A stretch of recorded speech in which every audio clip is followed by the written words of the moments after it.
Welcome to the Blueprint.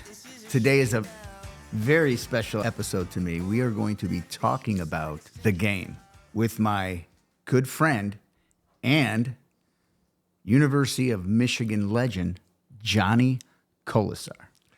Blueprint. I like it so far, MDV. Blue. It's one of my favorite colors. We'll talk about why in just a moment. Didn't know that was, you named it after Michigan. I love that. Yeah, I love that. The Blueprint. I didn't. That was fantastic. My goodness. Johnny, thank you for doing this. Why don't we start into this, and why don't you tell me about the Kolesar family and the University of Michigan? Well, it kind of goes, and you live in this town. We're from Westlake, Ohio, and I went to University of Michigan. And the first question that gets asked is, why'd you go to Michigan? You know, and you know his story. You know, my dad played there, right? So easy enough, question answered. Oh, you're a legacy. Question is, though, why did my dad go there? Exactly. Because that's the reason why I was a Michigan fan growing up. I mean, I remember the 70s, right? The 10-year wars when I first got acclimated to the rivalry. And those were Bo and Woody years, and those were running the football years. And so if Michigan was behind, you found me in the bathroom praying for Michigan to come back if they were losing. And in those days, you know, they didn't throw like they did today, so it was tough to come back. And so fast forward 10 years, I'm now a receiver catching footballs. But all that began because my dad played there. But my dad, also from Ohio, from Mentor High School. So Mentor, you know, largest high school in Ohio, was he was like a 12 letterman athlete, you know, from 9th grade to 12th grade, played 4 sports every year, lettered every year. He was being recruited by all the schools. Got a full ride to Ohio State, full ride. And his high school coach said, you know what, we don't know about this Hayes guy.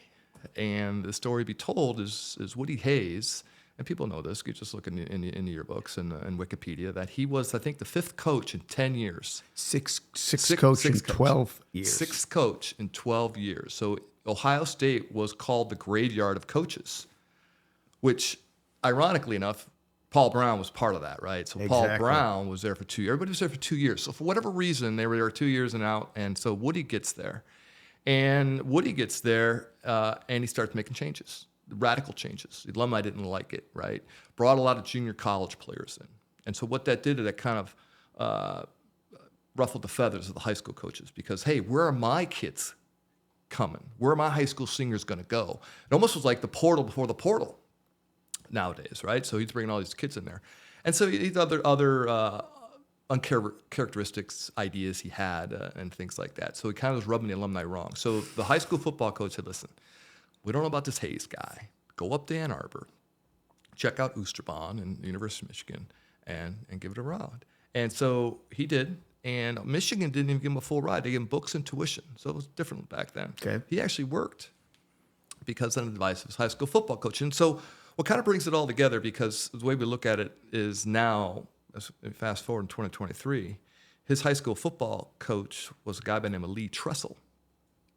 From right. Baldwin Wallace. Yes. Of Jim Tressel's father? Yes. Okay. 100%. So you think through all the years, and then this dovetails into a whole lot of other things that it becomes that these universities are so codependent in so many different ways, and so many little nuances around these types of stories, because that was really it. I made a visit to Ohio State. Did Earl Bruce? Earl Bruce recruit came to you. the house. He recruited you. Yeah, and I considered Ohio State. You did? And I didn't know had that. Michigan not given me a scholarship, Ohio State was in the running, and the other school was North Carolina. The other school was Stanford, pretty much, and then Miami of Ohio. My brother was there, so. But yeah, absolutely. In Ohio football, Ohio high school football, at the very least, is significant in this rivalry, more so than you think about it. I don't look at it, and most people shouldn't look at it, as a state line rivalry, even though the school's Ohio State, even though the school is University of Michigan. It's not truly a state line rivalry because, a lot of the Ohio players, I think, important for either team, you need to have a nucleus of some Ohio kids to play. I always say this, there's a swath of land, and it's the Ohio Turnpike. And you take the Ohio Turnpike from Chicago, say South Bend, to State College, okay? Let's look maybe 90 miles, 100 miles north and south, the Ohio Turnpike, this swath of land. all of the coaches, all of the players, all of the people that were born, played, coached, lived in that swath of land. It's endless. Isn't that crazy? You just go down a list. Urban Meyer, Bo Schembechler, Woody Hayes, Nick Saban. It blows my mind that I have heard that, but it's insane that it runs that deep. So it doesn't make sense that the Canton is the Hall of Fame of the National Football League, and I call it the football DNA. There's a football DNA involved in the players and the coaches and the style of football that is carried on from generation to generation. The kids in Ohio just know how to play football, the way football is meant to be played. You get the East Coast offense and the West Coast offense, the Chip Kelly stuff. You get all this other stuff that comes and goes and trends. But a lot to be said. At the end of the day, it's about toughness and running the football and can I get 4 yards? And when you were recruited out of high school, you were an incredible high school running back. You were recruited as a running back. A running back, right. And you ended up an unbelievable receiver. Right. That we're going to get to more stuff on that. But how did that work out with you? I mean, did you just graciously say, I'll do it?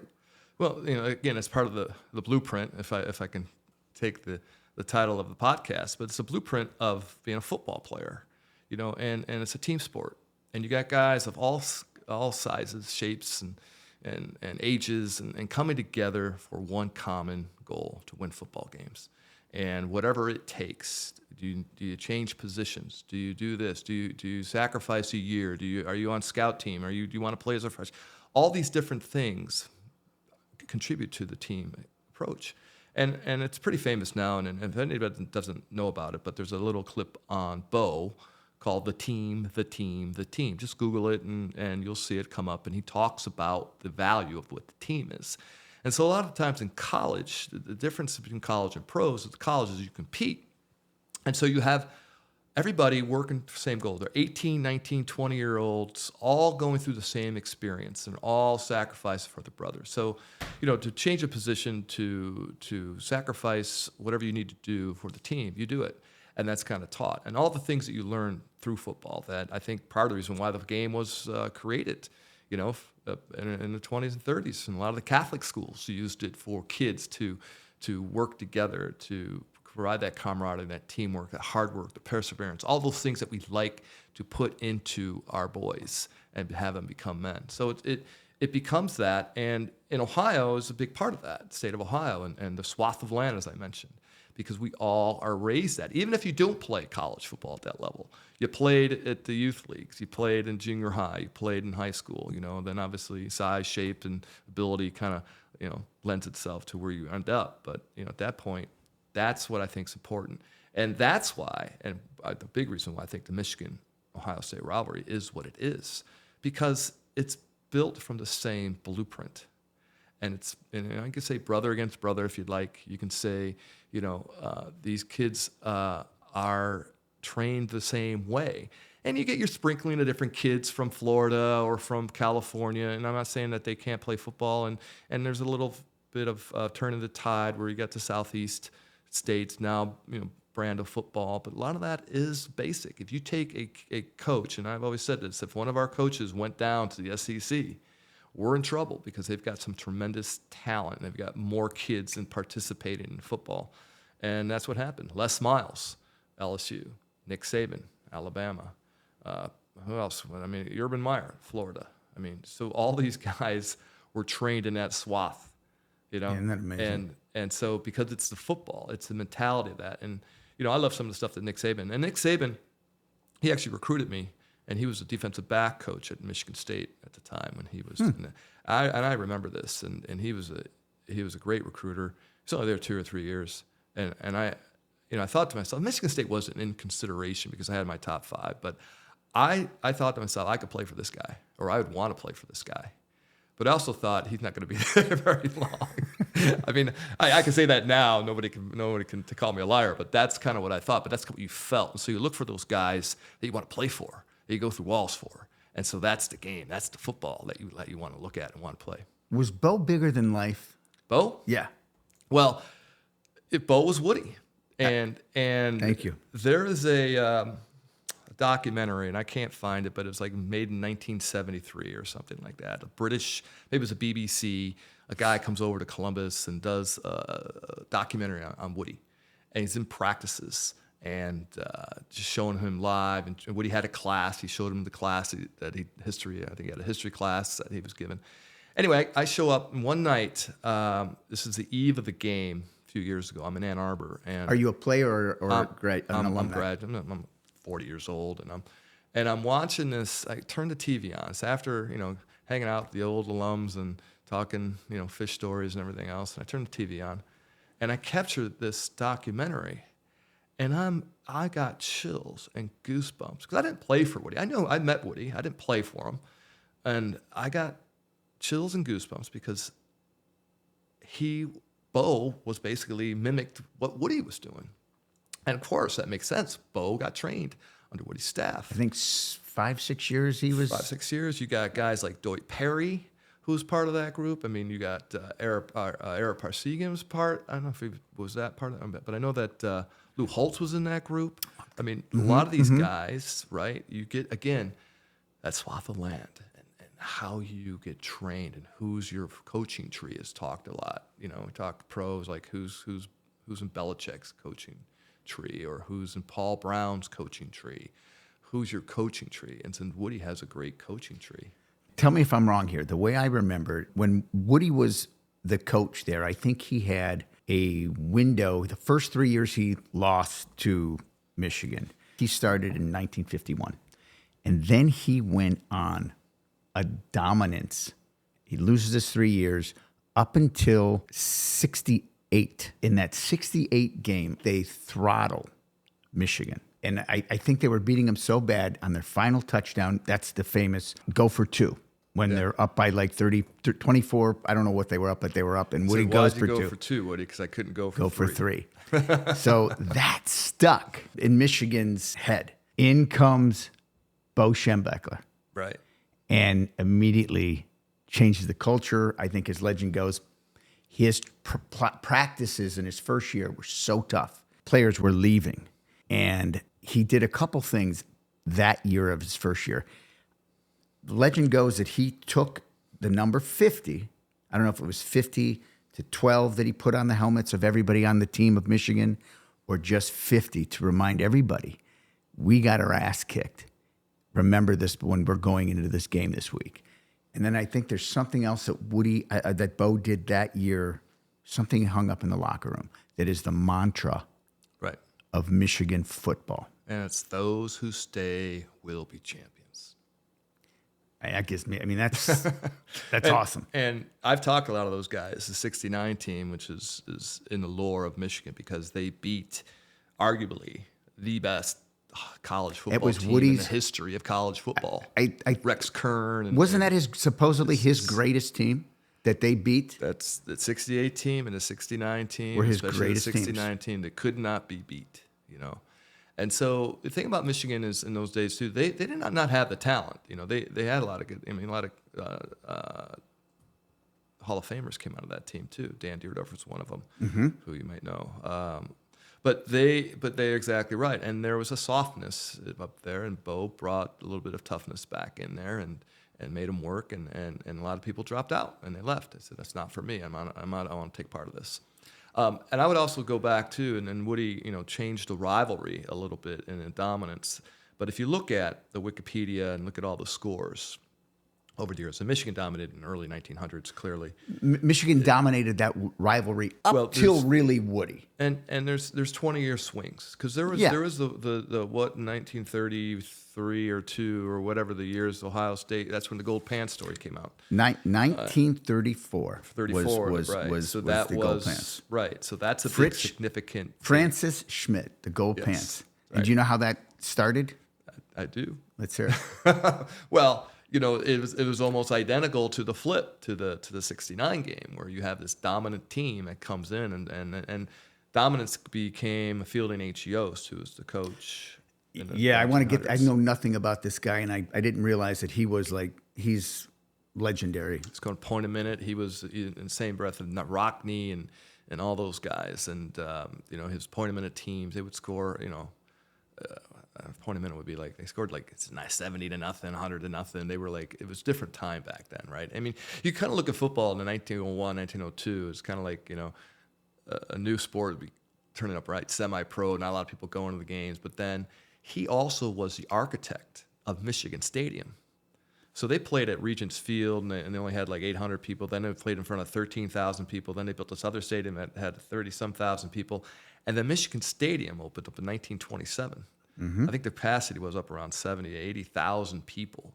And it was the dedication game was the Ohio State-Michigan game. As well as Ohio Stadium's dedication was Michigan. Yeah. So they both used their new stadiums as dedications. Well, and who had the vision that you're going to get 80,000 people, and now 110, at a football game in 1927? It just wasn't there. What I have read is he had Pompeii and the Colosseum in his mind as a design, where I think the land that it was built on was actually a hill, and they did build into the ground, into the hill, and he wanted his stadium as a rectangle where the bigger stadiums, Ohio Stadium, I think it was Michigan State, some of the bigger ones at the time, had tracks around their stadium. So the people, the spectators were not on top of it, where when you go to the big house now, what it is,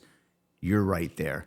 And then he wanted that tunnel that Michigan Stadium has. Well, one thing I do know is that the stadium's built, and I believe this to be true, for an upper deck if need it be. The pilings and the substructure of that stadium, you can double the capacity. They may be able to do it, but they got 110 in there right now. And but isn't that crazy back then? If you go to when they were being built, that you were able to. Football was that big.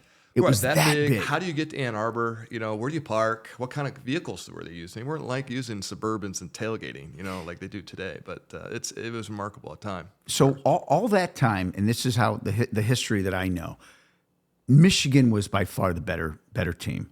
And in the turn of the century, and when the auto industry comes about, Michigan has this newfound wealth. The University of Michigan is an elite university, and it just takes off and propels from there. Ohio was big into agriculture, right. And Michigan definitely was on a higher path, and that rivalry was very one-sided up until basically to Woody. Right. You had Francis Schmidt come in, and as we were talking about a reporter, he said, "Do you think you could beat Michigan?" And it was absolutely. This is not quoting it. It's something to effect of absolutely. They put their pants on one leg at a time, right. Just like us, right? And that stuck, right? And I have heard that even Bo said he had. Yeah, he's got gold pants. He's got gold pants, or had gold Absolutely. pants. His coach, he won. Yeah, he got gold pants. Bo played at Miami with Woody and stuff like that. So unbelievable. So, Miami, Ohio brings into the conversation as well, because we talk, again, about the type of people, the type of men that are born in this swath of land, and kind of dip into Cincinnati, a little bit farther than 90 miles, but Cincinnati should be included in that conversation. But you guys, the cradle of the coaches. Bill Mallory's in there, and I played with all three Mallory brothers at Michigan. Doug and Mike are coaching on Michigan's right now. There's no denying that doesn't make a difference in the turnaround Michigan's had. I know it's a true story, but do you think this has anything to do with the rivalry of Ohio and Michigan? I think it was back in 1835 when Michigan was trying to become a state of the Union, and they actually argued. And they were fighting over the Toledo Strip. Sure. And Battle of Toledo. Right. And it Ohio ended up with Toledo, and Michigan was given the Upper Peninsula. And supposedly legend has it that way back then it was that heated of fighting over Toledo between the two states. I think Wisconsin got the raw end of that deal. Really? The Upper Peninsula is probably one of the most beautiful parts of our country. Come on, that should be in Wisconsin. It's so beautiful. Let's not. But that, have you ever heard that? I've heard some of the lore around that. But, if you go to Toledo, you have a mix. It's almost 50-50. Of Ohio State, Michigan fans? For sure. You know, Earl Bruce from Sandusky. You know, you have that mix. You know, Gary Muller's a Lima guy, went to Ohio State, was captain of Ohio State, became head coach at Michigan. I mean, the dovetails of so many stories of so many players and coaches and families that are like that. You know, I wouldn't have been surprised if my kid ended up at Ohio State. You know, if Michigan didn't offer, you know, Harvard didn't call him up and say, come on up, he might have walked down at Ohio State or did something with Tommy. You know, so these are things that are very subtle in the rivalry, but make a difference, you know, in the course of history per se. Because, you know, had I not gone to Michigan, things could have changed in the '85 game and things like that. So I look at some of those things, and you have to think, you know, Jack Harbaugh, for instance. You know, Jack and married Jackie. Jackie was from Cleveland. Jim's mom went to Shaw High School. You know, Jack Harbaugh went to Bowling Green, played for Doit Perry. Doit Perry was on the staff with Bo and Woody, et cetera, et cetera. Jack gets hired and coaches at Michigan. So these are things that without, you know, that happening, Jim Harbaugh doesn't go to Michigan. So let me throw some crazy stories at. Tell me if you knew any of this. So with this unbelievable rivalry, out of the rivalry, besides the gold pants, things that I know from Ohio State that have come out of it that a lot of people will believe or won't believe. Carmen, Ohio, our song, our alma mater, came out in 1902. OSU gets throttled by Michigan 86-0. On the train. They played in 1902? What's that? 1902 they played? The first meeting, 1897. Okay. So this is 18. So they're playing against the Yost point a minute teams, which dominated. So this is how football. the story that this is what I brought up. And fact check me here. So OSU gets beat by Michigan 86-0. This gentleman by the name of Fred Cornell, who was a freshman and was a backup D end and part of the on the Glee Club, on the train ride home, he took that loss so hard, came up with Carmen, Ohio. It's a great story. That's first I I've heard fact of checked that. my date, but that's what I knew. The other thing that blew my mind, and I didn't really know until I started really digging into this, is, and I think Ohio State alumni will freak over this one, Script, Ohio. Yep. So that's true. 1936. That's right. The University of Michigan in Ann Arbor banned just did Ohio. Right. 4 years later, light bulb goes off. Script, Ohio was born. That's right. Okay. University of Michigan band does it first. Yep. Ohio State, you know, makes it their own. Out of this rivalry, great traditions are born. Yeah. It's unbelievable. Well, and you know, I don't know, you know, how these polls get put together, but you know, we all know that ESPN did this thing a few years ago. The number one rivalry in sport, not just college football, in sport, you know, was the Michigan Ohio State football rivalry. I heard that. They called it the best rivalry in sport. Yeah. And does it matter? Does it have to be called? To me, it is. To you, is it the greatest to you? Well, yeah, I grew up with it, and it's part of me. It's part of my fabric. It's my DNA. You know, I participated in it. My dad played. My son's in it right now. You know, my friends, half of them want to go to Ohio State. You know, half go to Michigan. I remember the '87 game in particular. It was Earl's last game because they had fired him the day before or whatever, and it wasn't the athletic director. And this is an interesting story too. So we talk about this a lot. Gordon Gee, who was the president, two-time university president of Ohio State, fires him over the objection of the athletic director at the time, a guy named Rick Bay. And Rick Bay was a University of Michigan graduate. So Rick Bay resigns out of protest. You know, basically says, "Go fuck yourself," to Gordon Gee, which, you know, and he came into, you know, Michigan Stadium with the fedora, and everyone had Bruce on there, and they were in the red shoes and everything else, and we were a better team that year. Absolutely. But we had 5 turnovers. You don't have turnovers at Michigan or Ohio State. You just don't. You have 1 or 2, but you're not going to have a 5 turnover game, you know. And we did, And I remember Bo saying after that game, or he said he went to the locker room. He goes, I don't like losing. I don't like losing. But today it doesn't feel that bad because it was Earl's last game at Ohio State. That's what this rivalry is about, and that's what he's happened. And I could tell you some stories of what I know about Woody after the '78 game with the Clemson.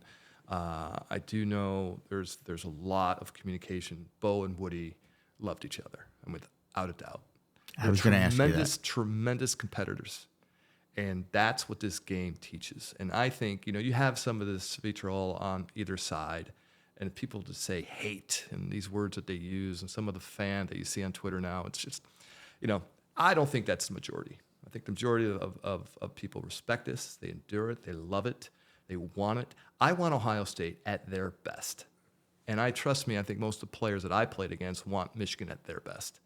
Because if you're gonna win and at a week, or they're not their strength, then okay, it's all right. They didn't have their guy, or they got injured, or their coach for that matter. These are things that no, I want them at their best. Do you hate Ohio State? Do you respect Ohio State? Respect, 100% respect.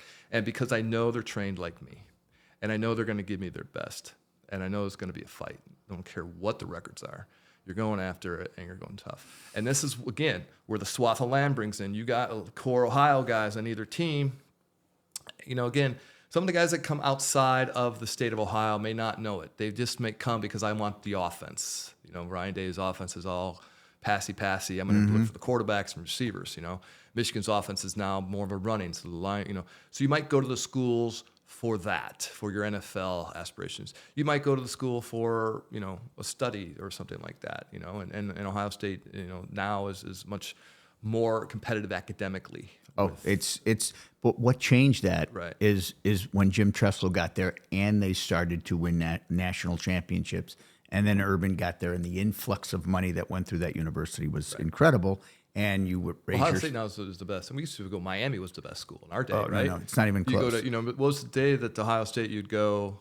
Everybody can go for That's the first when semester. I went there. I just had to spell my name right, and they took me. But you had one semester. And everybody partied like rock stars. But it was a party school. Right. It is not the school that you went to. It is.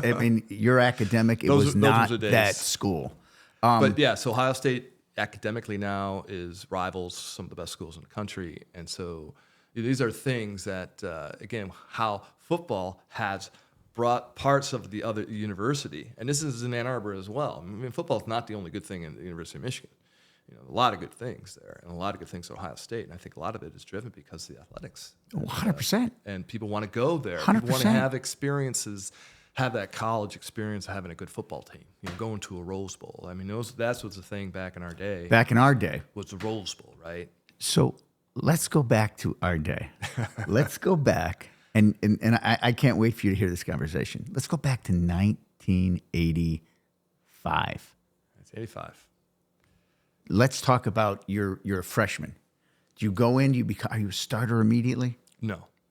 No, I dream come true, right? Get a scholarship offered in the University of Michigan. We talk a little bit about some of the schools I considered before that. Ohio State's definitely within that.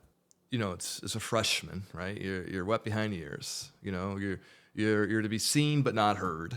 There's a lot of things back in those days of playing that freshmen very rarely played, very rarely started. And so, there's an aspect to that, how that built up. So again, as I got to campus in August, we didn't go right after school. We didn't graduate early to practice. We went August 12th or August 1st when practice started. And I was running back, as we mentioned, and I was 7th on the depth chart. And we had all these great running backs ahead of us, Jamie Morris being one, Gerald White, Bob Perriman, a couple of these guys who went to pro, And I was 7th, 8th on the depth chart maybe, I don't know. But I just knew, I figured, what? I'm going to be redshirted. Just pay my dues, work scout team, demo team, do what I need to do to, get there, get a good education. I kind of had this modest goals. You didn't go in there and say, I'm going to play as a freshman. There's a difference back then. Because you respected it too, because you understood the roles and senior leadership was a big deal for Woody and for Bo. And because, these are the guys that have played and put their time in and put the efforts in. And so, long story short, I was the only running back during freshman two-a-days. And so basically we were there for 3 or 4 days before the veterans came in. Okay. I ran every snap, and we had 2 platoons. So I ran every snap. I was just fried. And so the practice before the veterans came in, Bo, said, listen, we're gonna have this kind of fun practice. Offense guys go to defense guys go to offense. We're gonna see, we might change some positions, might change. So O-line went to D-line, running backs went to defensive backs, et cetera. And he points at my chest and he says, I'm looking at you, a wide receiver. And I'm like, oh, okay. Now, mind you, I'm fried. My hams, my legs. I ran every rep for 3 days in August, and doing what so I'm like, okay, well, I got this, And again, a lot of times in life, and your life and my life, and we look back at things, and sometimes you just look at it and say, you know what? That had to happen exactly that way for that to happen. Because how do you practice running back in the summer? Well, you don't. You're not going to get tackled. You did your workout, you worked out and did some drills, and they don't do the drills like we do today, like it's back then. What we did is we threw a lot. I don't know if you knew this, but we throw like that. So one of the guys from Westlake High School, Jimmy Given, who became, record-breaking passer at Bucknell, ironically enough, Greg Schiano's roommate. I never knew any of this. So this again, talk about the tanglings that come together like that. So Jimmy Given, we would go jump over the BW fence and just Tuesdays and Thursdays with all the area kids. Eddie Graham from Lakewood, who went on to play college football at BW as well. We just would throw football. I caught the football all summer long, leading up to going to two-a-days to be a running back. So I have all this practice as a wide receiver, not anticipating being a wide receiver.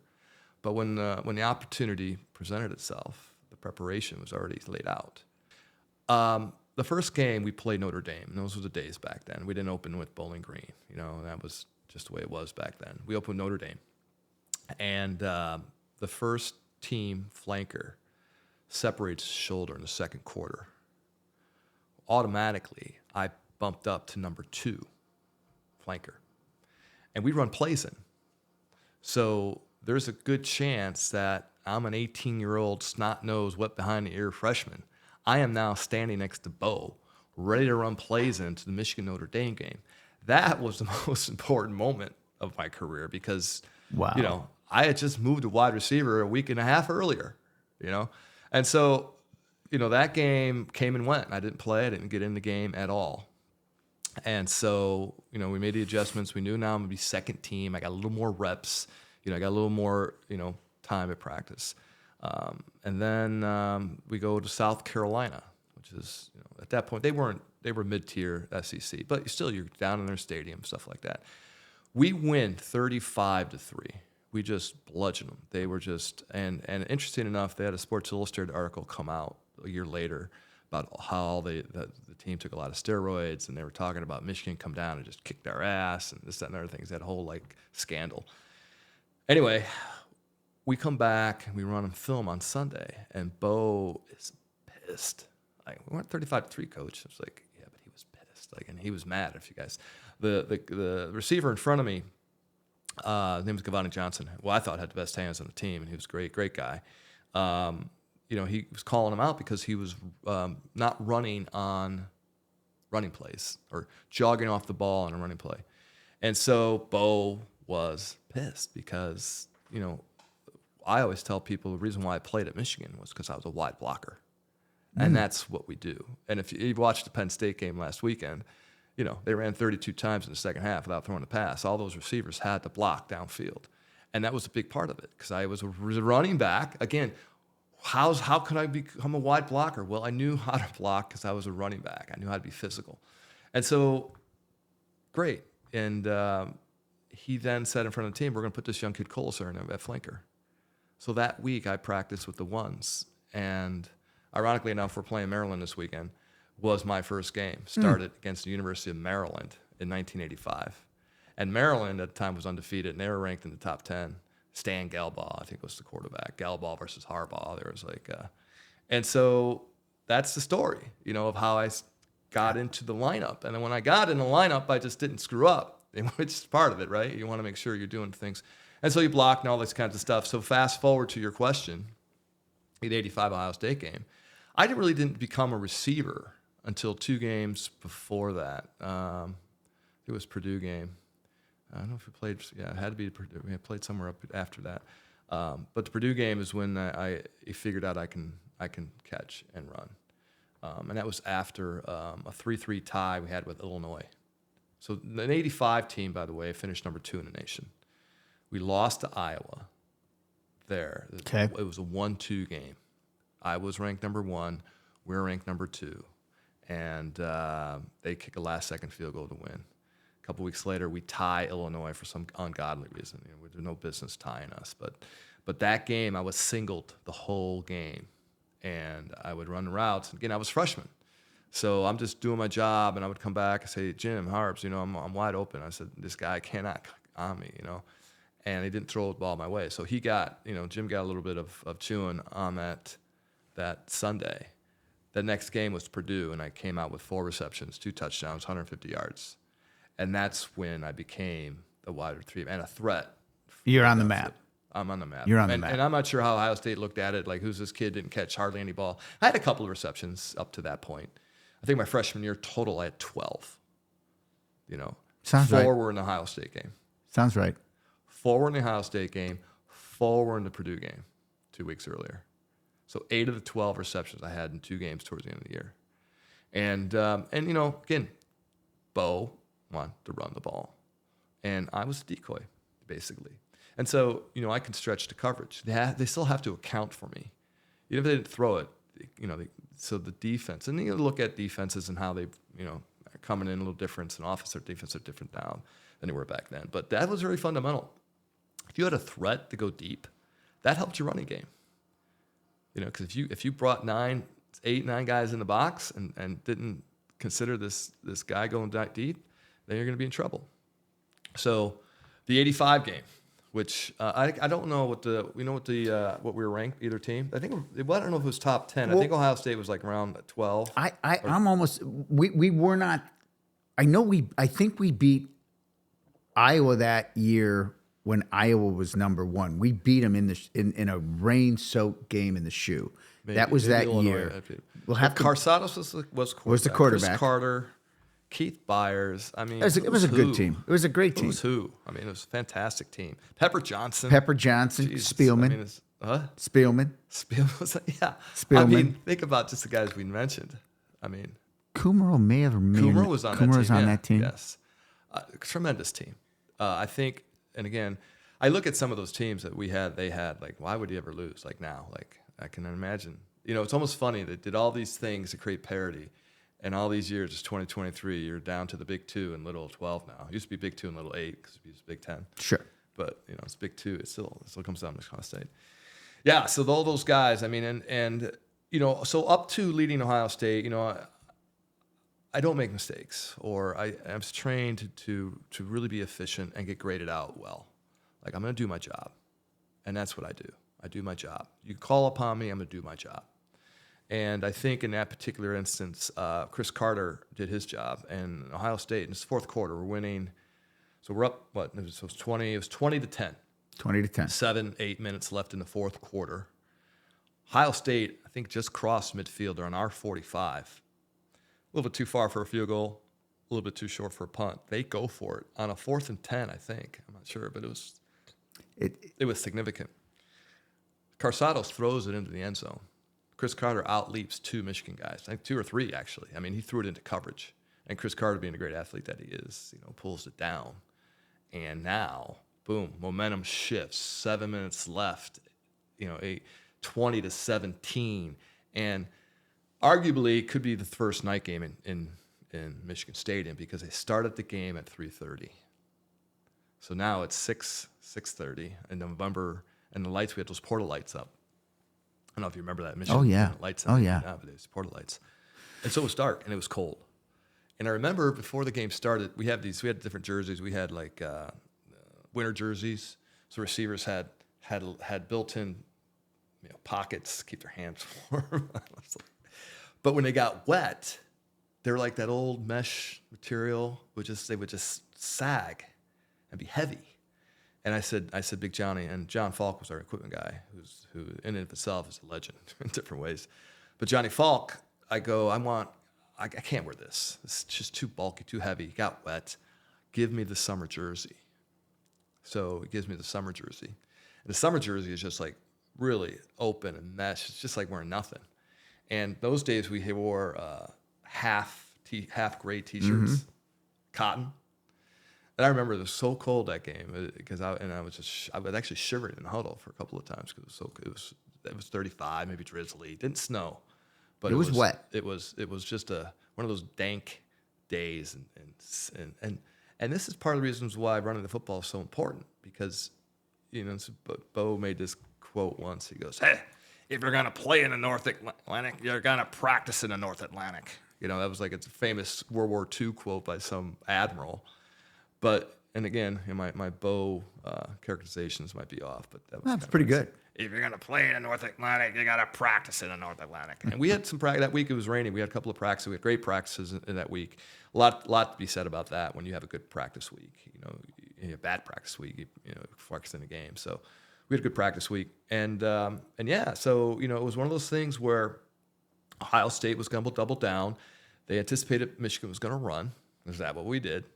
And it's fourth quarter, and I think we're setting them up a little bit. Like I think every game we were setting teams up. So if in fact they needed it, they had it, which was the post route. And so a lot of times we didn't have to use it, and he didn't. So Bo wanted to manage the game, run the football, control the line of scrimmage, control the time clock, trestle ball. So you still have not answered the. So let's talk about the play. Well, I respect the hell out of it. Like I respect my entire experience. I played for 4 years. I started, beyond any of my dreams of what I could have done. We had great teams. I think we finished third, fourth, fifth, 3 of the 4 years. And 1 year we had an off year. But we still didn't lose by much. Like, so we had a 5 turnover game with Ohio State. We had 7 turnovers against Michigan State, and we still almost won. I really view this as, I did my job. I crossed the goal line. I'm the guy with the ball. You're being too humble. Well, you're being way too humble. But you have to understand that, Jumbo Elliott, who played in the NFL for a dozen years, Giants offensive tackle. There you go. Jumbo Elliott. I mean, how do we know these people, right? He's a lineman, and Jumbo's a unique guy. And then you got, Jimmy Harbaugh, he played 15 years, he had to take a shot. Jamie Morris, who we kind of tease him because he should have picked up Sonny Gordon on the blitz. He didn't, and Jimmy got, railed. But Harbaugh got crushed. 77-yard fourth quarter pass. Right. Yes. So you're being, he's being way too humble. To win the game 2017 when the Buckeyes just came back. Right. To make it a 3-point game. That's right. And he's being way too humble about it. So you are. So if you watch it, tell me if I'm right. Harbaugh drops back. Yeah.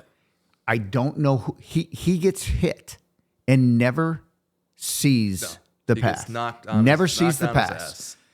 He hears roar. See, here's a roar. As I recall, I don't know if it was blown coverage, but you smoked William White, if I'm not mistaken. So I wouldn't.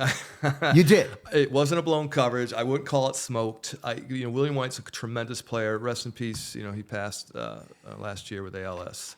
I got a chance to meet him a few years ago for the first time, and so wonderful man, wonderful guy.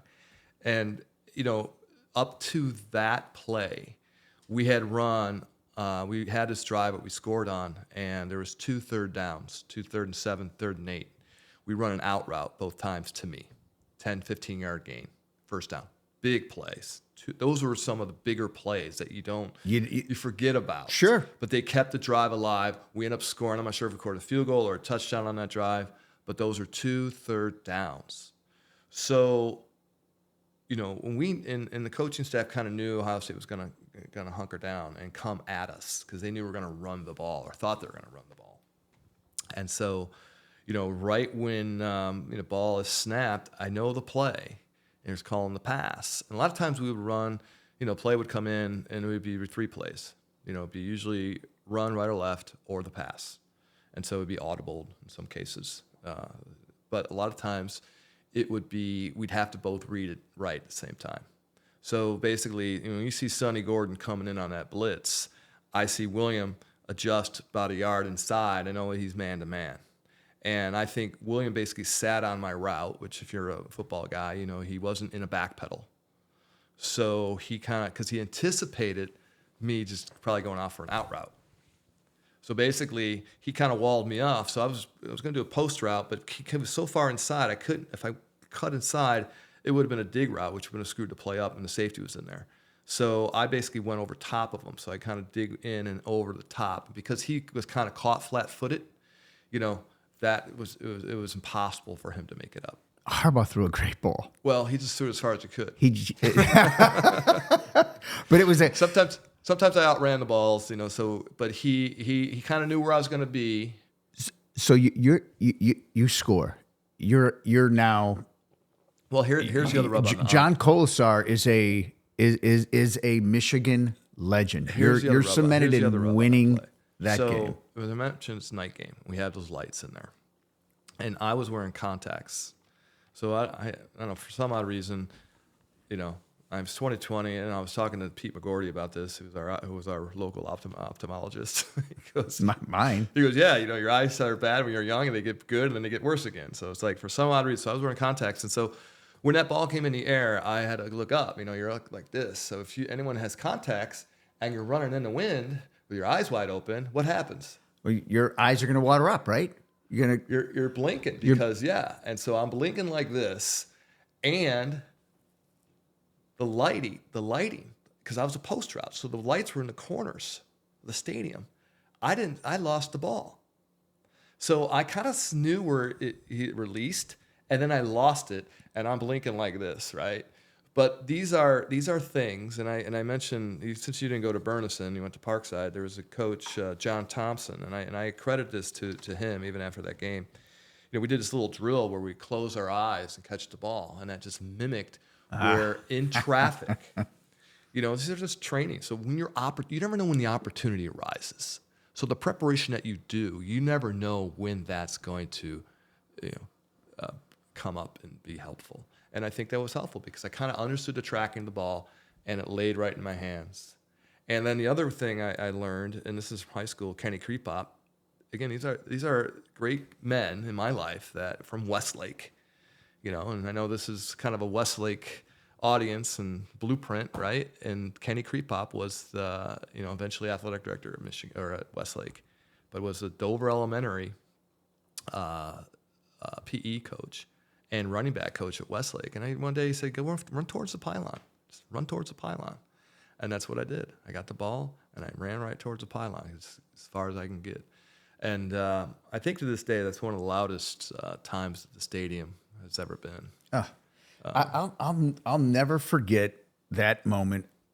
Yeah, I want to hear that story. So I'm going to tell you. So we're friends. That happens. I'm going to tell you that story. And I'm an Ohio State. I love Ohio State. You're a sophomore now. You're embedded. And I watched that game with No Tardinato, Robleski, Strisny, Stringer, and Weaver. Weaver was in from Bowling Green. We're watching the game. And I will never forget when that play happened and you scored. Nobody will deny this. Every one of us, and God, I'm going to lose my alumni status here, and people will hate me for saying this, but I was so proud of you and so happy that you did that.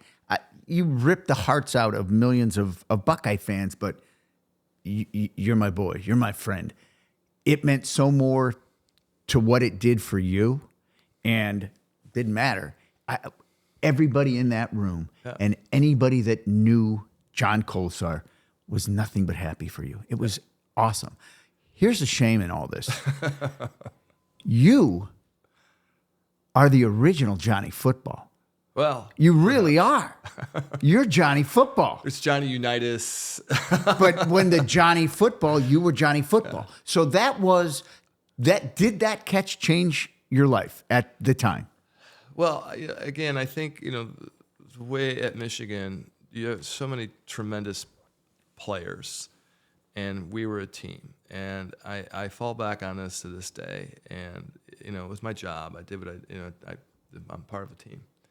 And again, without Jumbo providing the protection, without Jim throwing the pass where it needed to be passed, all these different things, without the coach calling the play, I really believe that that's what it's about. And I think, and again, it's different times, different kids look at it different ways. But, you're an offensive player, you're crossing the goal line. Your name is in the paper. Fantasy football, there are no linemen in fantasy football. Right. I think there should be. I think they should figure out a way to get there because they don't. It's unsung hero. Right, and without those guys, without the Michigan line last week at Penn State, we Blake Corum wouldn't have got 145 yards. We had the heavy package in. I love that you're so humble, and that's another reason why I rooted for you, because I know you and I know how you are, and you've never changed who John Kolesar is. You've always been that guy since you were a 16, 17-year-old kid when I knew you. You're that guy still today. So I know that you're not gonna blow smoke up your ass, and that's fine. But because back then Michigan was a better team. You win in 86, 87 you lose to the Bruce game. Right. And then 1988 Michigan game. Okay. Yeah. It was a great game. I remember it was going back and forth. I remember 20-0 at halftime. 20-0 at halftime. Right. Michigan. Right. We couldn't be stopped. Leroy Horde ran all over Ohio State. Leroy, fantastic individual.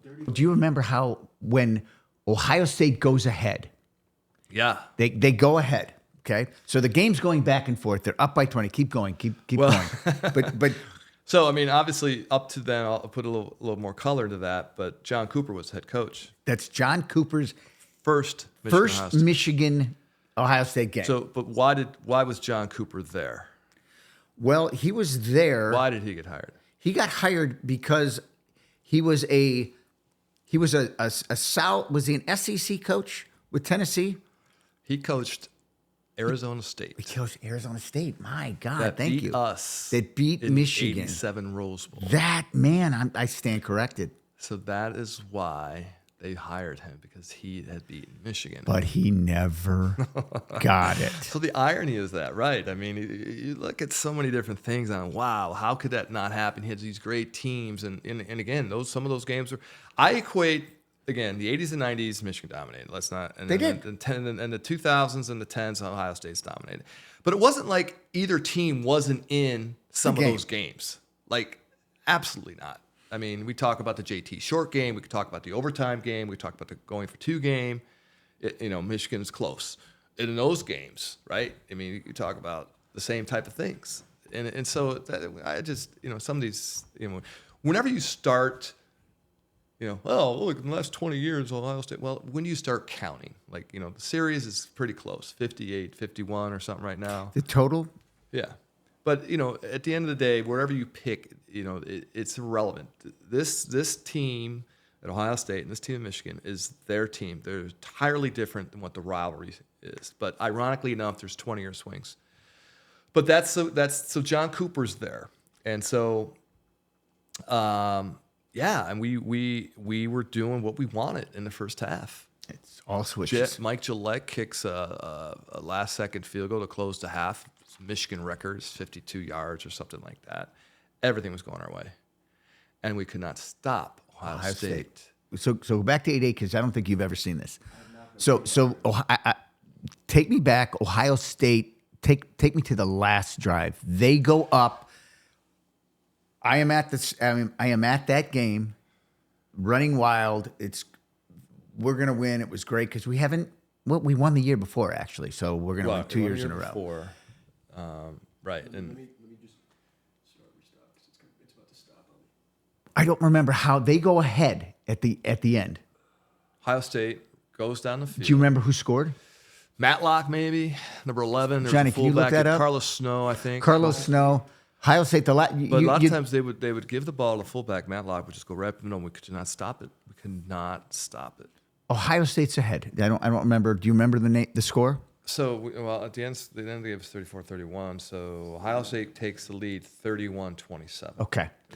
With a minute 40. We kick off the ball. Right. And not only do we kick the ball off, it went 3-4 yards deep in the end zone to Johnny. If it went 9, I was taking it out.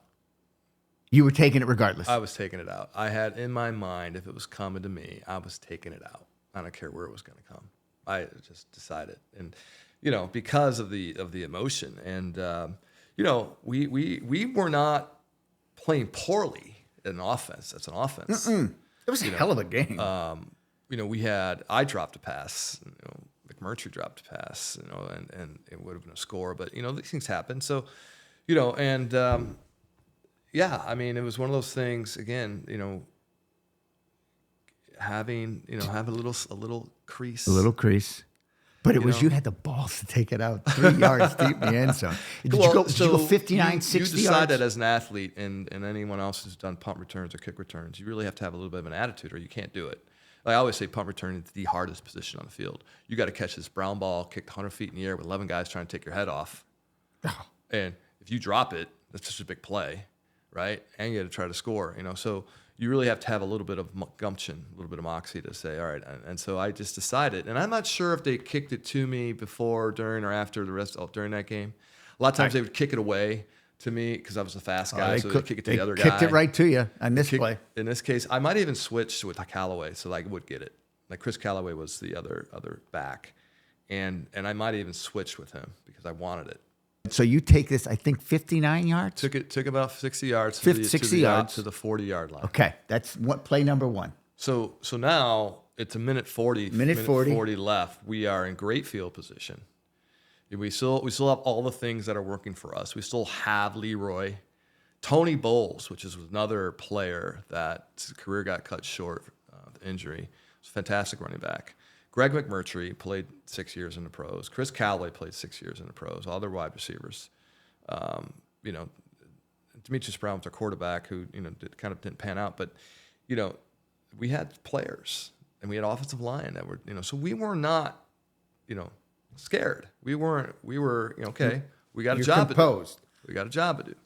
So I come off, and I tell this now because it's no secret now, but because we had 3 receivers, we'd rotate them in. So before that, we'd run 2, and I'd play most of the game. But then my senior year, we would manage reps. So a lot of times, first down, we wouldn't throw on first down. We'd always run. So I would take myself out, get a breather, I'll come back in for a pass.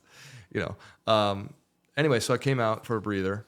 After your run. Yeah, I was tying my shoe, and I was talking to Mo, Gary Moeller, who was the offensive coordinator in that year, and so they called this next play, which was a roll 380, which is just a roll package, tells the lineman what they have to do to block, a 380 package, and route, and so they were doubled on me. So I had defense, and so Demetrius should not have thrown it to me.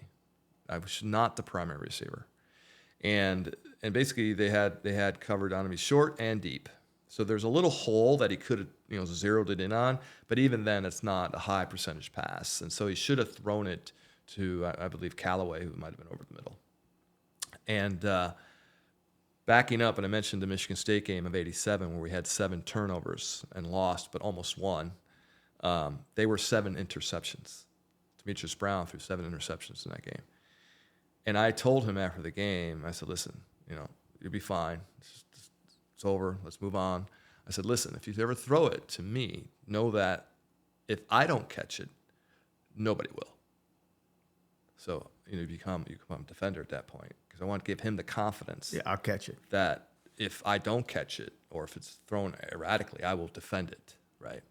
So I think it took that charge too much. So did you see the play? So he throws it. He throws it, and you said it. I was thinking it. no, there's no fucking way he should throw this ball to You're not Johnny. throwing the ball. And I'm thinking it as it's in the air. I'm like, why did you throw this ball? Dude, you went Randy Moss and got that ball. It was unbelievable. It was David Brown. He goes, I guess you got Moss, but did they? You know Wow, what? This is that's backyard great. football. I mean, and these are things, and you know, it's weird sometimes when you're even an offense or defense, and the ball's in the air, and you see sometimes kids backing up and doing different things because sometimes, you know, the depth perception of where you need to be, where timing your jump, and all these things. It's a high level of kinetics required, you know, from the practice, physical, and all these type of things. And so, but it was really basically a play where you know how to do it. Johnny knows how to do it. I basically boxed him out. Like I boxed him out with my back so I can catch the ball. So two things would have happened. One, I would have caught it, been fine. Two, I could have conjured up a pass interference call because he'd have to go through me to get to the ball, in which case, you know, I could have got a call on that. So, but yeah, it came up, and again, you know, I practice makes perfect. And so in these games and some of these guys, you know, it's so much different now because they throw so much and they have all these great gloves and everything else. But, you know, you just repetition. So a lot of the catch itself becomes repetition. So the science behind where do I get it, where I'm at my position, that was totally, you know, you think about that in a heartbeat. If you're driving a car and you got to make an evasive maneuver, you know, those are years of you driving. You know, how effective you can do that, going to prevent an accident. And it's kind of the same type of thinking. You're thinking all these different things, plus all the science of your mind and the mathematics involved, and where you jump, when you jump, how you jump, where you put your hip, how do you do this, where you put your hands, how do you get the hands, you know, type of things. And I wasn't considering scoring. That wasn't. I mean, that just happened because where he threw it, and I just fell into the end zone. Yeah. You know, and so that becomes a pretty big play in the rivalry. But the game's not over. Okay, go ahead. So last year, I run into Greg Fry for the first time. 30, how many years is that?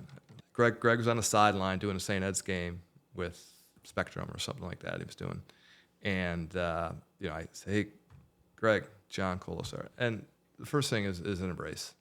Of course it is. It's that mutual respect for one another. And that's literally what it is. And you know, and we kind of laughed about the play and things like that. But, you know, that's exactly what it is because we couldn't stop you guys.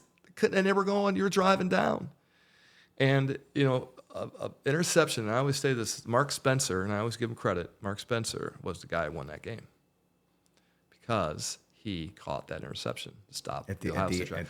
You guys were in our territory, I believe, or right around the 50, that interception, and that sealed the game. It was an incredible game. So in 1985, your freshman year, you are one of the heroes of the game. 1988, you are the hero. You are, you know, you're now you have cemented yourself as a Michigan legend.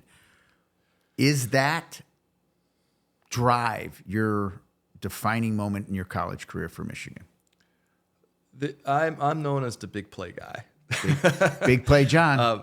We mentioned Johnny fucking football, man. Well, and I always tell this story too. It's kind of funny because you don't understand. I have one record at the University of Michigan to this day. I still hold a record, believe it or not. How many years? 40, 35. Okay.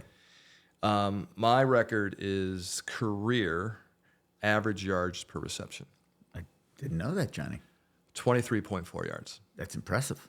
So every time I caught the ball, I'm going to get 23.4 yards. That's a shit ton of yards. Now, we can say that's a product of the offense, and it certainly was. And as mentioned early on, I was a wide blocker. They didn't throw to me until they had to or needed to, which were a lot of times were third and long situations or at the end of a game. There was a pass that caught against Alabama that won the game at the end. So the aspect of that, I'm a product of that offense. Whereas I was all Big Ten, first team my senior year. Okay. I had caught a whopping 15 balls. The whole year? Yes. Isn't that crazy? Marvin Harrison catches 15 every Saturday. I mean, we laugh about that. So the guy who was the other first team was a guy named Andre Rison. No kidding, I Michigan think State. he had 81 that Wow. year. So I think, I don't know if it was a career award that they gave it to me, or it was kind of like, we got to respect this kid. He's always can run by us. And so the speed kind of helped with that. And so I think some opposing coaches, you can't collapse your defense, stop the run if you got a flanker that can outrun your defense. And I think that was part of that. You couldn't have written a better script that way. I mean, Ohio boy comes in, freshman, wins the game, senior year, wins the game. I mean, it's brilliant. No, And it was. good for It you. was. I am so grateful to have the opportunity to play, wear the uniform, participate in some of those great games. I mean, it's and as mentioned, it's at the highest level: mental, physical, emotional. Idea around performance, human performance, and it's live. Like Johnny. Technical director. Let's shout out to Johnny Della Vella over here, doing our technical he's director. the best. He's gonna edit some of the F-bombs or Sure. whatever he does. But that's why sport brings us together. So I want to ask you. I don't know if it would be your being a Michigan football player, being a Michigan grad, or maybe you could relate it to the game. But what has that taught you going forward in life, in your career? Well, I think it's football in general and sport. Again, you wrestled, right? No, up until this ninth grade count. Yeah. And I think, again, a lot of times with boys and sports and these things, you got to expel your energy and do things. You play soccer. What'd you do? Soccer? Football. Wrestle. And lacrosse. Right. So, and it gives us these things, these lessons in a physical way, by the way. A lot of times if you do something wrong in work, you might get a reprimand or a pay cut or maybe nothing. You do something wrong in a football field, you're running 40s. Gotcha. Or you're training two-a-days. You're pushing your body to limits that most people can't do.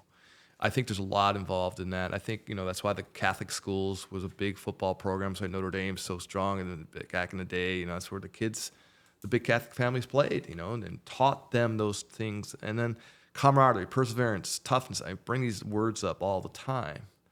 And I think when you get to the real world, the world's not like a football game, unfortunately. You want it to be sometimes. You want it to have rules, and you want to have things. You want to have, a winner and a loser, but a lot of times it gets gray in the real world. So you fall back on some of those lessons. So maybe I should rephrase this. Was Bo an influence on your life going forward after your college career? The things that he... Yeah, Bo was, again, larger than life. He's father figure. I mean, he's kind of like my dad. So I wasn't departing too much from how I was raised. And again, my dad was coached by Lee Trussell, right? I mean, so again, it's the DNA that's involved in that. And so I was his family. It's like, how that rolls. And so Bo was influenced by Woody, Woody was influenced by the military, some of these things that happened. So could they coach 100%. in the modern day? I'll tell you a funny story. I go up to Ann Arbor, and I'm in sales. I leave. I'm done playing. I hurt my knee in the pros, a couple of times. So writing's on the wall. And I'm in Ann Arbor one day, mid-'90s maybe. I'm working, doing something, selling. And he goes, "What are you doing?" I goes, "Oh, I'm selling." He goes, "Why didn't you get into coaching?" I said, I tried, actually. I said, and this is sometimes, we talk about the NCAA, right? And how they pretend, and again, I don't want to get into any politics here, but I don't think they're really for the athletes. They're really for, other things that consequence of some of the athletes. But in the 90s, they reduced the number of scholarships from 105 to 85. So it prevented, 2,000 kids from going to school for free. And they, under the guise of parity, and they wanted to get Miami of Ohio to compete with Michigan. But moreover, what they also did is they reduced the graduate assistance positions. Each team had 4 graduate assistants, and they reduced it to 2. And so what happened is the 2 guys would just stay for the next year, so they'd be for 2 years, and rotate. So every year they get 2 new guys. But this particular year, since they reduced the number, the 2 guys just stayed and they had no openings. So I told him that. I said, I go, yeah. And I said, right now there's no job openings. And I didn't want to go to just any program. I wanted to go to that tree. Okay. A woody tree, a bow tree, a molar tree, that Bill McCartney, who was at Colorado at the time, was of interest, and they just didn't have any room for me. And I said, I go, besides, our style of coaching isn't popular these days. And that was the day when, kids were like suing their coaches for verbal abuse or grabbing their face mask or something like that. And he said to me, he goes, bullshit, if you're winning, it's popular. Which, in some cases you're willing to do some things and as a coach, where you can't do today now, some of these players, but I think, in an effort to build a football team, you're all in on that, to build that toughness and that camaraderie. And I think there are things that coaches definitely do. And you see some of these in movies, like Hoosiers, for instance, a basketball movie, stuff like Love that, it. Talked about, him getting kicked out of the game, right? And so this other guy had to take over and stuff like that. There's all kinds of examples of trying to get your team to bond and get together and create an experience or something like that. So I love coaching. I coach, kids, my kid, through up to 8th grade until he got to St. Ed's. Coached all these guys and stuff I didn't know. I remember you teaching us running drills. Oh. One day, and, You went to the camp? Yeah. Yeah, little things like that. Like everyone wants to get faster. Well, here's a few things. What are your form? You're going to run like this, or let's get your arms straight. And to this day, I will still do that every time I run. I think of you. Every single time. There you go. I run a track, I think of you. That's awesome. I got a hot seat question for you. I want you to think top of your, just off the cuff. I only want to talk modern era, and I want you to tell me, in this game, the game, there's always been stars. You've been a star twice. Who's the biggest Michigan star to ever play in that game? Or I guess that's the wrong word. Who is one of the most? Is it? You want the current roster? No. I just want from. Let's go from. Who is? So everyone, in looks your at opinion, the everyone looks at best the big Michigan plays, right? Who's played? Who had a Michigan moment and is like the biggest Michigan star? And who was the biggest Ohio State star to play in that game in the last, since you were there? Right. So, comes to mind is Desmond and Charles Woodson. Okay. Both of them, ironically enough, did punt returns for scores. Okay. Clearly a big play.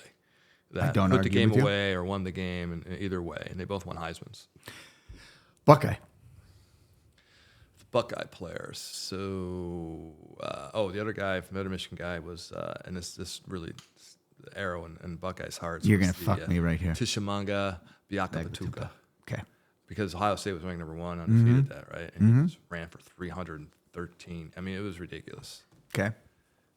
So that would be, because I remember Jimmy. I don't know if you know Jimmy Schmitz. You know Jimmy Schmitz. Of course. Right? I think he broke his TV. We that were at game. that game, and it's like, I think he was sobbing. I was like, So who are the 3 best Buckeyes that you recall? so let's see, the Buckeyes that made those plays. It's hard for me to do that because Because you're not a Buck. I know. So you tell me. You got Troy Smith. I mean, I could keep. Oh, well, yeah, Troy so Smith in the 2006 game Yes. was basically He made every Houdini as a throw. quarterback. He made every He was throw. unstoppable. That was on back and forth. Made every throw. Did not make a mistake. Cardell Jones. Cardell, he had a in moment. that game. Dwayne Haskins that came in. He had who a replaced. Who did he play? JT Barrett. JT. So that was a brilliant performance. Rest in peace too. He passed. Yeah. Right? So Yeah. I'm trying to think of a running back. Claret had a huge game. I think it was 2002. Maurice Claret had a huge Michigan game. He was in fact effective back. And he's again, I think he's a tremendous athlete. And he got caught up in some NCAA stuff, which I support Tressel. I support that. I mean, some of the things that the NCAA gets caught up in, it's disappointing. I don't know what the racket is, but yeah. So, who else? Who else? Well, I would have said, I think Biakapatuka would be the biggest name that had probably on the biggest stage. I think he shined the brightest. He had a moment. Desmond was unbelievable, and then that Heisman pose was just Yeah, it was fantastic. I didn't particularly I'd say like. Woodson. It's obviously it's all that's played now, right? But it was so fantastic Right. that he did that. Right. So those are three that I would have said. Troy Smith, Clarett, Eddie had great games against you, but I can't think of we did not have that Biaka Batuka moment that somebody just went absolutely Yeah, crazy. and you don't know. And I talked to the team this summer, and I talked about opportunity. There's these, opportunities to do your job every time, but you never know when that golden opportunity, we call it the maze, whatever, that golden opportunity, you don't know when it's going to knock. You just don't. And so in last year's game, you had I was talking to Cornelius Johnson's dad last week, who was the receiver that caught two long touchdown passes last week.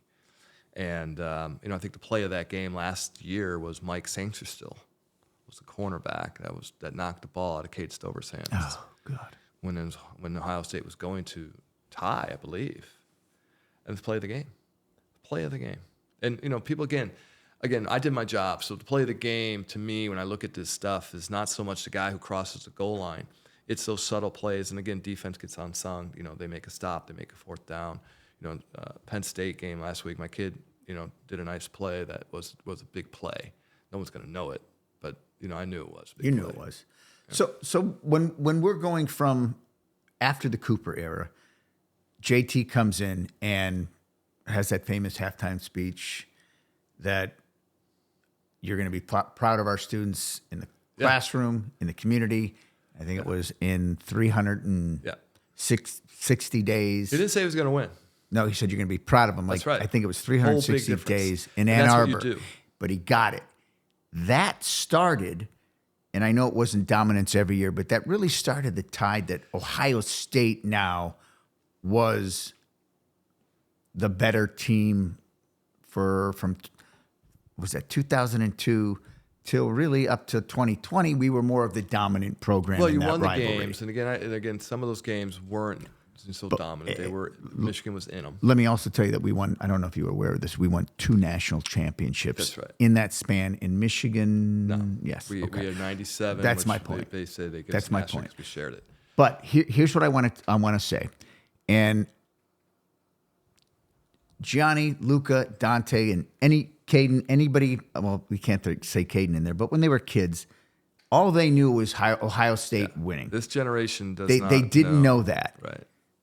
For me, what makes this so great is you can't win every game. I love that we're 0-2 in the last 2 years because I don't care what happened 100 years ago. What's going to happen this year? It's a 4-quarter game. And it's a 4-quarter game, and I'm looking forward to they've got us 2 years in a row. I don't want to go down 0-3, and it's devastating if, for you to lose if we beat you next Saturday. Every year is different. Yep. And again, fans will bring up the record streaks, the last 20 years. I'll say, what about the last 40 years? What about the last 100 years? Wherever you start to count, it's irrelevant. Yes. This team is entirely different from last year for both teams. And my view is I just want them to both come in at full strength, going at it, playing football in the gales of November. And for the most part, people want that, I believe. I think in the news and the Twitters and all of that, it's not usually it's news because it doesn't happen very often. And so I always kind of think about news, and I just think that some of the fringe on either side, the fan bases kind of get off the rails a little bit. They can. But I think the core on both sides, because I know enough Ohio State Buckeye friends and people that I've met over the years who remember a play or talk to me, who shake my hand, who give me a beer, or because of the respect, and that's what it's about to me, and that's why I'm so grateful to be part of it. I'm so grateful my son's been a part of it. So grateful to have a relationship with Tommy Eichenberg and his buddy and to be a part of it. these things for these guys, for them and their lives is going to be, unforgettable, and, they got to get through, both teams got to get through this weekend, and then, we'll have a fun game week, and all the marbles. Do you have one game, not as a player, that you've watched as a alumni fan that sticks out in your head and just like, wow, that was a hell of a game. That was just. I think last week's Penn State game was a hell of a game. No. Let's talk about Michigan Ohio State. I'm only talking the game. I've got one. There is the game up in Ann Arbor. We went for 2 and didn't get it. The guy jumped the route. Devin Gardner was the quarterback, I think. It was 48, 47, or 42, 41, or something like that. See, for me, we went for the win in Ann Arbor. I think it was 2. Is it 206? 1 versus 2? Well, 1 versus 2 was 206. That was tainted with Bo's passing. It was. You're right. I went down to that game and Friday had a lot of things to do with people, Buckeye fans, and we were built up. It was great. It was a great send off. It was a great respectful. And Bo, the news on Friday morning. Yes. I went home. Did you really? Yeah. You didn't stay. No, it was too emotional. So these are things, and as just part of that, and I'm glad to see. And it's surprising too that there weren't more 1 and 2 games, like that. I think again this year, 2 and 3 rankings, 2 and 3. Georgia's a great team. Absolutely, I think they're still the team to beat. Because just some of the athletes they have, and Kirby Smart is a great coach, defensive coach. So you talk college football, and And I'm glad they're expanding the playoffs. I need to. It's just nonsense that it's even like not even doing it this year. Like, why do you have to wait? Just do it. Let's get them playing, because that's what every other sport in the history of the world does. They have playoffs. Every sport at every level, even football, they have playoffs. So, will you get? Do you have a ritual you'll go through next week? Do you get worked up? Do you get anxiety before you're watching your son play? Well, yeah, usually, I don't eat or drink before the game. I don't. And because I don't have to get up to pee. And I find it funny because everyone goes to these games, they wait in line. Yeah.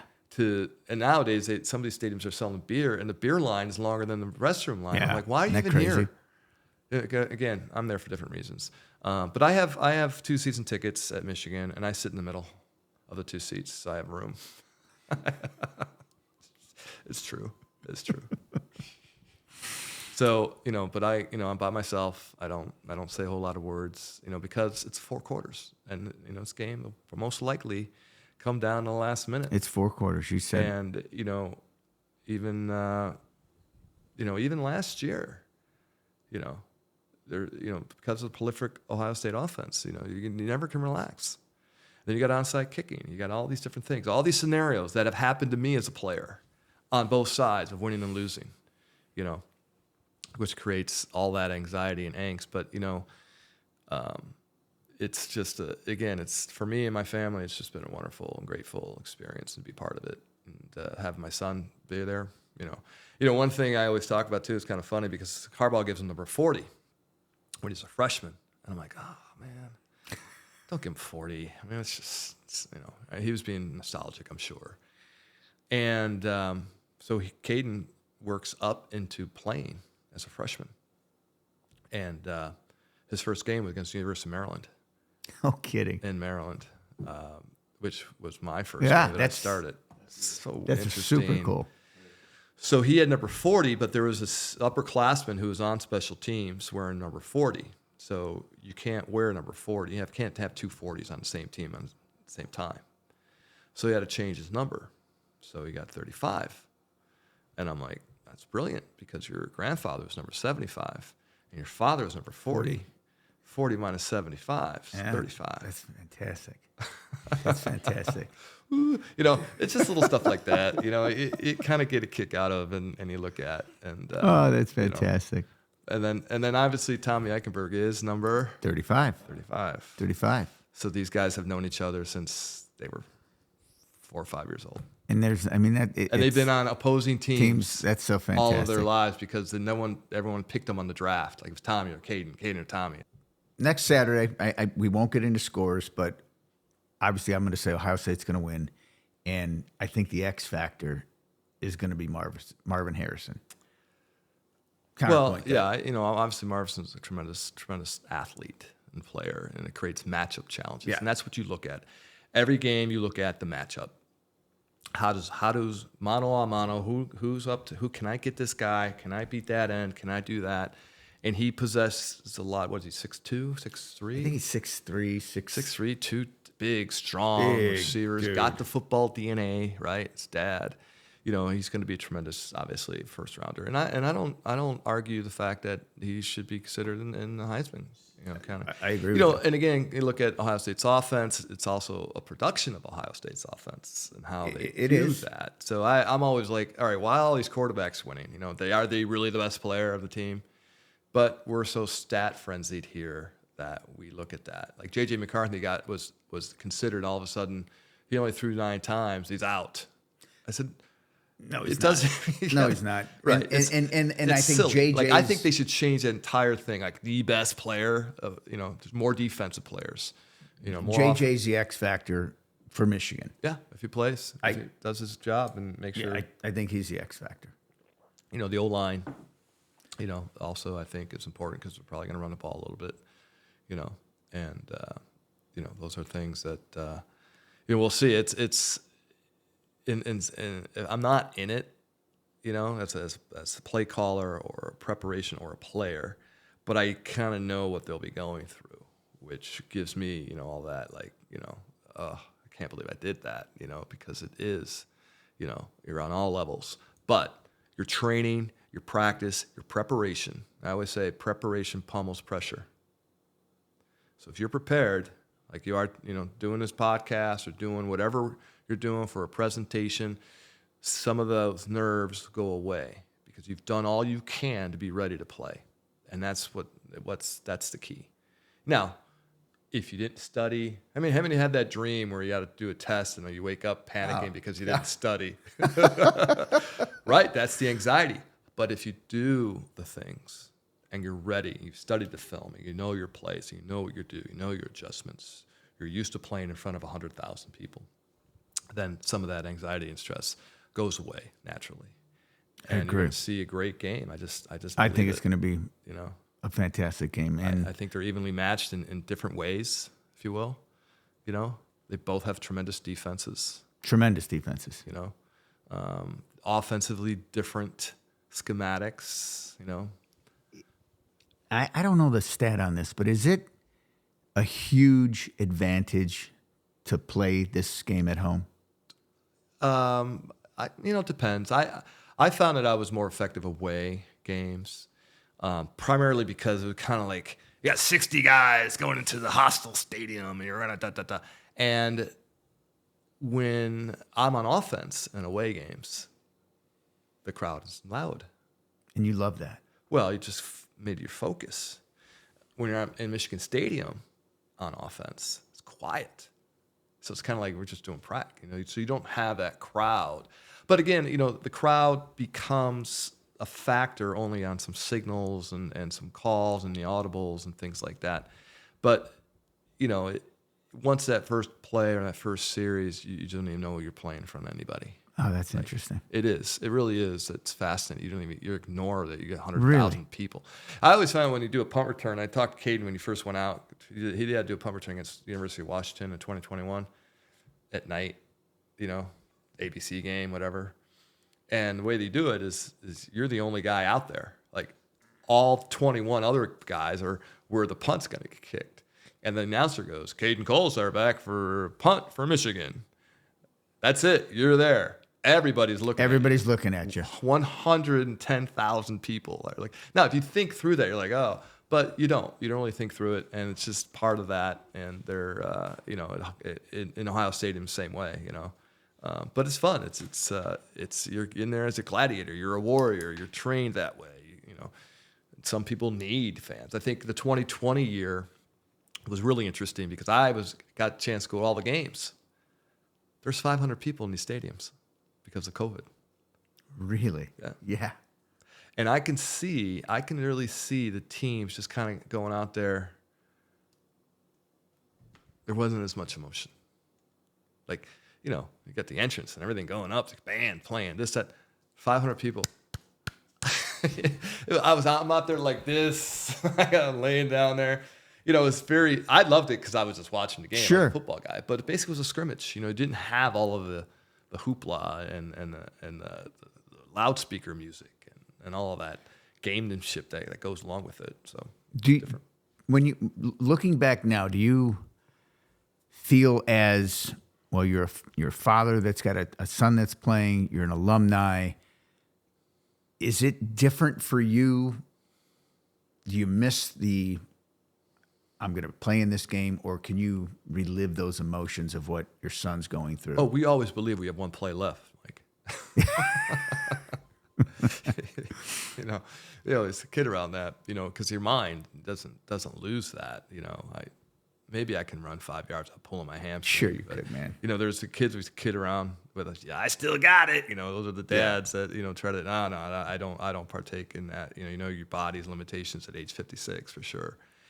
But for sure the whole idea around it. And it's going to be interesting because I think Caden's will be graduating this year, and so and I'll be back to just being a normal fan. And I've gone to every game the last 5 years, so it's been a grind as a parent, and then watch your son. He got hurt, for a time, so you can see him go through that, and again, you're still a parent of these kids, and so you want them to do well and experience. And I had asked him too because he got recruited by a lot of different schools, and I said, you may never play at Michigan, because Michigan, Ohio State for that matter. And I said, did it meet your expectations? And he said, 100%, like beyond his expectations. So that to me was the testament of he made the right decision, and he's had a great experience there, and made some great friends, and the coaches and all the coaches that come and go through there. So it's been fantastic for him. I had heard something, and I think I may even read something or saw something online that Harbaugh did start a new tradition when I think it's when you beat Ohio State. He actually has like a medallion or a medal. Is this true? Yeah, there's something that the kids get now. They get so much stuff. But this is for the game, and the way I understand this is it's a Michigan helmet that's got the score of the game.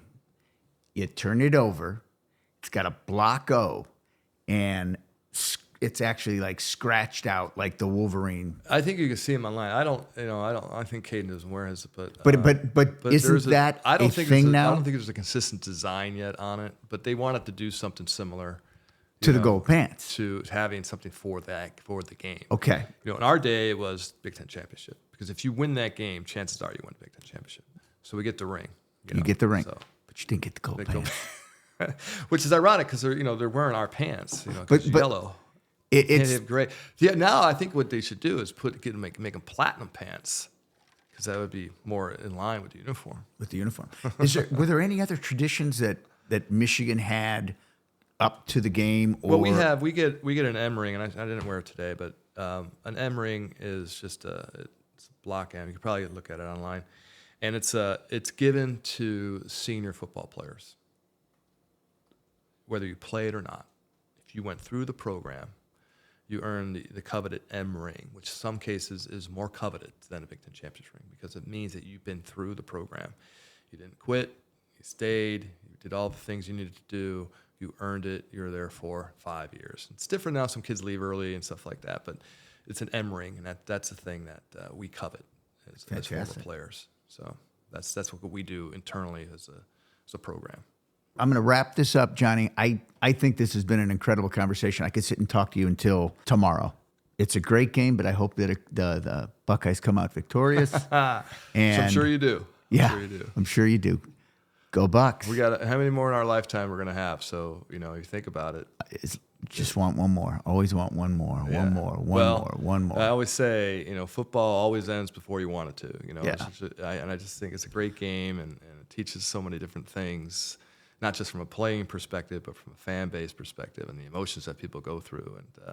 And it's just a brilliant institution that we created in this part of the world that treasure. Enjoy this game for what it is.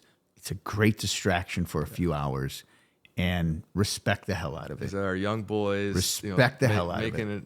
Representing each side, each of the colors. It's brilliant. The pageantry, the beauty, everything. The winged helmet with the Buckeye We helmet. didn't even start about the winged helmet. I could have went at stickers, winged helmet. So many more questions now that you're saying.